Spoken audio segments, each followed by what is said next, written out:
Here's Matthew Stafford, quarterback of the Rams, talking about the things they had to do to deal with, yet again, crowd noise in their own building. No, I mean, we prepared for it. We prepared to be on, the silent count at home again, but it wasn't, something that we haven't done before.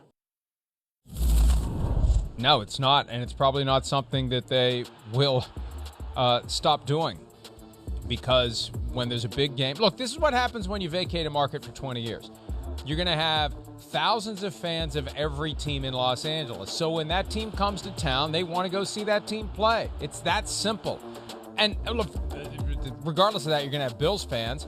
But LA had no NFL teams for 20 years. You've got fans of every team in LA, and they go to those buildings when the Chargers or the Rams play. And that's just something the Rams have to deal with. And it made their Super Bowl victory even more impressive that they were able to do it without a true home field advantage, even though they had home field for the Super Bowl. But, Peter, one of the big topics of training camp in the preseason, the Matthew Stafford elbow injury, there wasn't a lot of talk about it last night.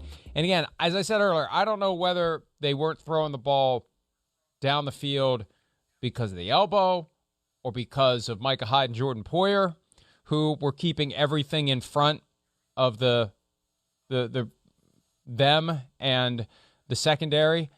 We'll see next week and the week after how that elbow holds up, but that continues to be a question mark because, number one, Matthew Stafford threw the ball a lot last night. That elbow may be sore today. And number two, maybe we saw those short to intermediate throws because they really didn't want to open it up and have him fire it 30, 40, 50 yards down the field.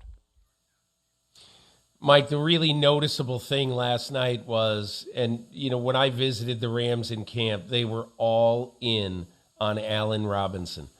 And they felt like this was going to be the antidote to putting too much attention on Cooper Kupp.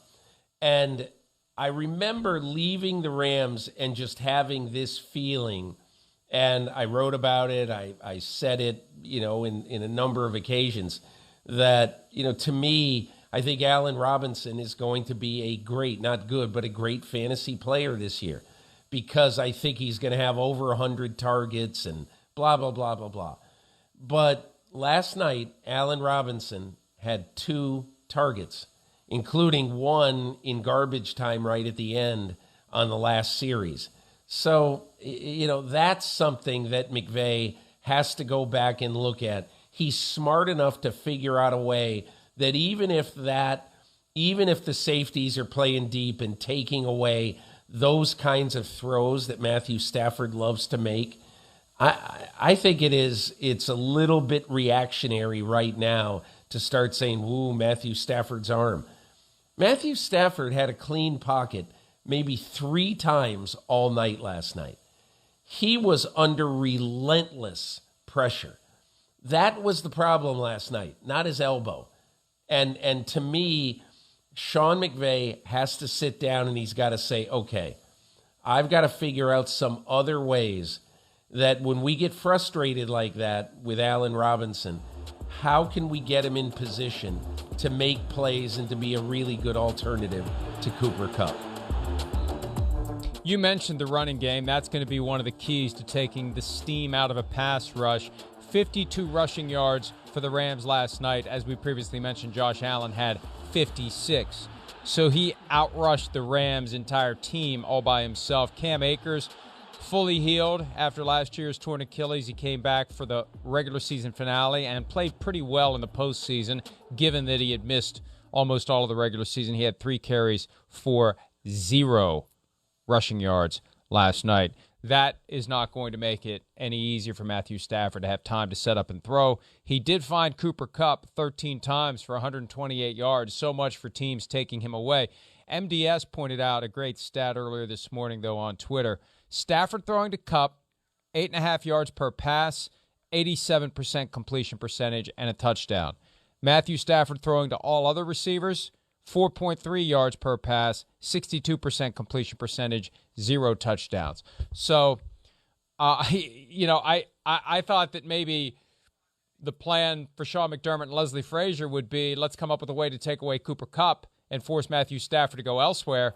they found a way to say, let him throw to Cup, because we'll deal with that. We just won't let him go anywhere else. Or when he tries to go anywhere else, it's not going to work. They have to develop something else. Running game and/or Allen Robinson, a third receiver that's reliable. There's some possibilities there from Ben Skowronek to Tutu Atwell. They've got some intriguing skill sets that they can use to complement Kupp and Robinson. And then there's the looming possibility of OBJ at some point, who was at the game last night, on the sideline before the game, part of the trophy and banner raising. But it just feels like they got to diversify that offense, Peter. It can't just be Matthew Stafford and Cooper Kupp. The numbers for Kupp will be phenomenal again, but it makes it harder to win games. Look, I think it was very obvious, at least to me, that the role that Odell Beckham Jr. played in the pregame festivities, the fact that he's got a locker, as Jordan Rodriguez of The Athletic reported, that he's got a locker at their facility waiting for him with his nameplate on it. It would be a pretty big upset if Beckham didn't re-sign with the Rams. But we're talking about Thanksgiving-ish. So they have to fix this problem. They can't wait for Odell Beckham to come in riding on his white horse. They got to fix this problem before then. And I heard from somebody last night whose opinion I always respect about how brazen and blatant the Rams are being with this flirtation with OBJ. He's basically an unofficial member of the team. He's a 54th guy on the roster, from the locker to the presence last night to just this overwhelming vibe that it's a matter of time before he officially joins the team. But my reaction to that is, any of the other 31 teams want to make him an offer that he won't refuse, they could sign him. He's a free agent. He can do whatever he wants at this point. And that's the one risk the Rams take in playing the long game with OBJ. And this is the hidden benefit that he has. What if the Rams keep losing? He joked earlier this week he'll sign with whoever wins last night. Well, if I'm picking between the two teams last night for my next destination and my goal is to win another Super Bowl, I'm taking the Bills.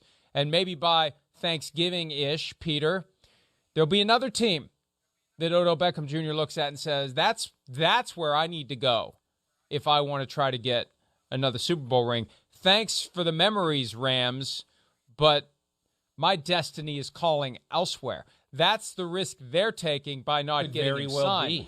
Full flexibility to go anywhere he wants. Could very well be. And here's the way I kind of look at it, Mike. So if you're Odell, the one thing that is obvious from people who know him, he wants to play in Los Angeles. I think it is entirely possible, okay? I think what is so interesting about this, I think it's entirely possible that while his long-term home is with the Rams, if the Rams are 5-8 by the time he's ready to play, and that it'd be before then. But I mean, if they're struggling by the time he's nearly ready to play, would it surprise you a lot if Odell Beckham Jr. signed with Team X that has a little bit of cap room and is near the top, just for a contract till the end of the season? And then he'd be free again in March, able to sign wherever he wanted to. So he could actually view this as like a 2-month road trip somewhere, from, the middle of November till maybe 3 months, till the middle of February, he would hope. But I think it's clear that there is a bond between the Rams and Beckham, but I don't think it is obvious that he's going to sign there. And, Peter, I'll say this. Next Friday at this time, the Chargers could be 2-0 or 1-1 or 0-2. They're in L.A. We don't know how they're going to be. They got Justin Herbert. Good God, if you're Odell Beckham Jr. And if you want some favorable matchups, Keenan Allen and Mike Williams may help you get favorable matchups if he would join the Chargers. But there's another team in that same stadium that he could sign with at some point if they navigate the first few months of the season in a way that creates the impression they're going to be a contender. The problem with the AFC, it's too many contenders. I don't care what the Bills did last night. You still got the Chiefs. You've still got great teams, the Bengals, who are being completely overlooked for some reason. You've got other teams that could rise up and be really good, like the Chargers, like the Raiders, like the Broncos, like the Steelers, like the Ravens. And it may benefit him to let some of the season go by before he makes that pick. Like you said, sign through the end of the season. And if he can get to a team that plays deep into the postseason, he plays well like he was doing before that ACL went, you walk into free agency and you're a guy that gets signed day one, and you get a huge contract on the open market because he can still play at a high level. His teammates love him, and the game is more exciting when he is part of it. Hi, it's Mike Florio. Thanks for watching PFT on YouTube. Hit subscribe for the latest news and analysis from Pro Football Talk.